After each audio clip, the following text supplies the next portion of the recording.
So I really can't speak enough to the addictiveness factor of this game. Yeah. I mean, you've played it, and up here you rank it in your top 10. I do. I rank it top 10 RPG series of all time. I think it's still under the Final Fantasies, still under obviously Legend of Zelda, which we'll feature here soon. But definitely top 10. Good. It's a good game, good times, and we'll take a short break. When we come back, the business of gaming. So stick around.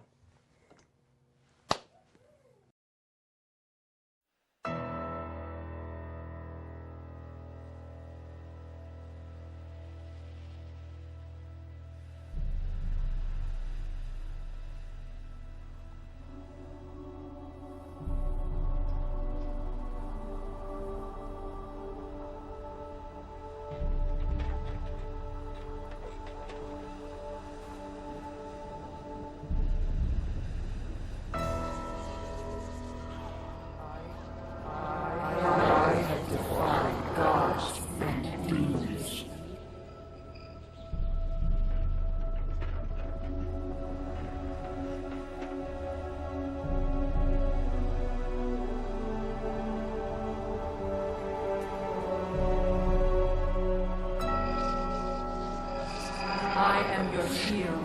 I am your sword.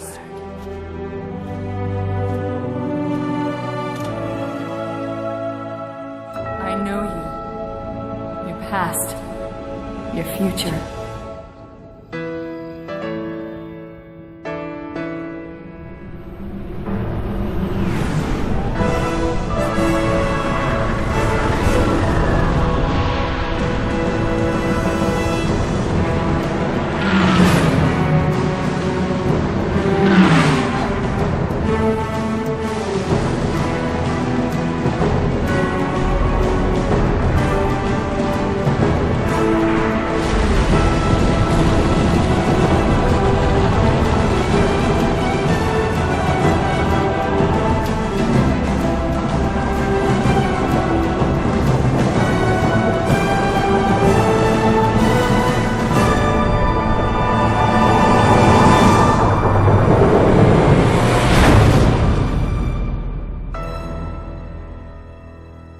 This is the way the world ends.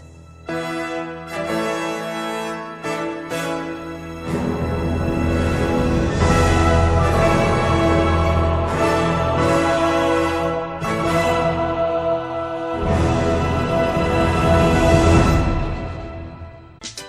and welcome back.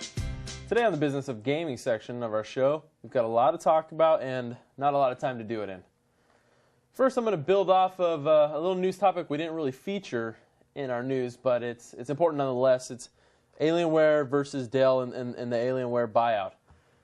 Dell has bought out Alienware, Justin, and the acquisition left a little bit of questions going on here. Why, for one, right? Why does Dell, a huge player in the home market here to begin with, not to mention the business market, Dell's got a grasp on that no one can even come close to. Second, was it because of the AMD tie-ins? We're going to talk about that. A couple things before we do, though. Dell has contractual obligations with Intel. We know that. They've been going on for years at this point, right? They're not able to offer AMD. Fact or fiction? Is it true that they bought it to dive into AMD? What do you think? Yeah, I mean, all indications would point to that. Because it depends on what you think of what the better gaming platform would be. Because Alienware traditionally is more for the gamer, I think. It has traditionally been for the gamer. And then Intel maybe has seen the success of this.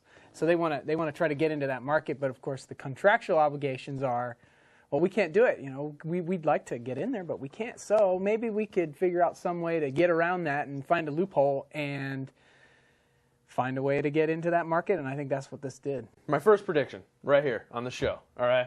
First prediction ever. 9 months to a year from now, we will see the XPS platform, which is their gaming platform, spinned off completely.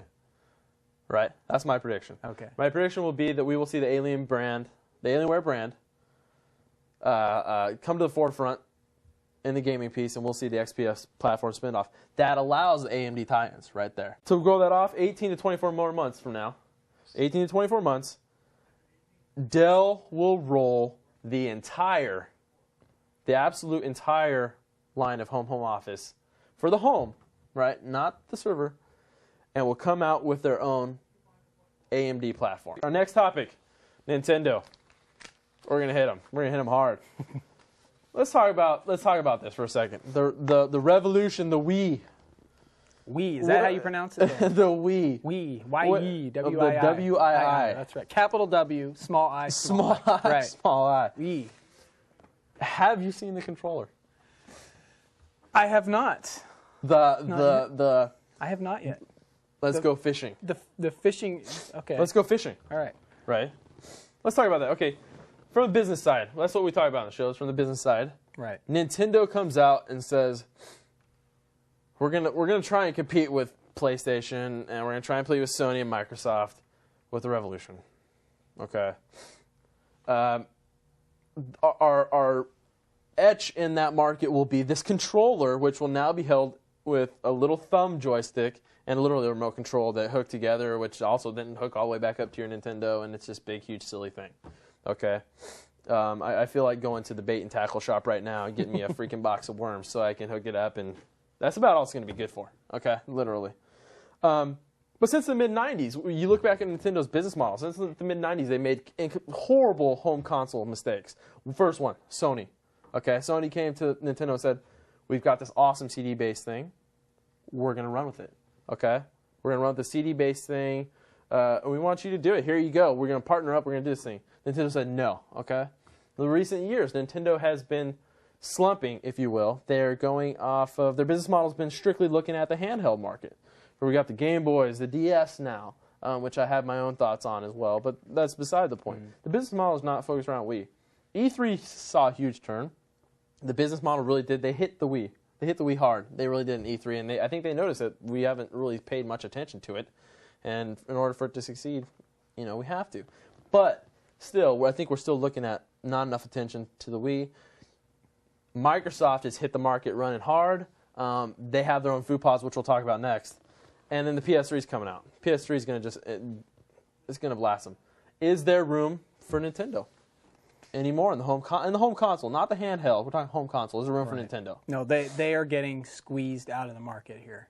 Yeah. And even though I have not actually seen that new bait and tackle controller for the Wii, obviously the way that it's been explained and how I've seen it has been pretty clunky. And I mean, and then another thing was that we've talked about in the past was the fact that they are still going with not the option not to go with the CD base, but to go back in the mid-'95s, the cartridge instead of hitting the CD. Right. And what happened there? PlayStation hit the biggest number ever. It still holds this number. I think the PlayStation 2 actually did ellipse it, so excuse me for all you junkies out there. They're going to hit my numbers on the website. PlayStation became the number one selling console of all time.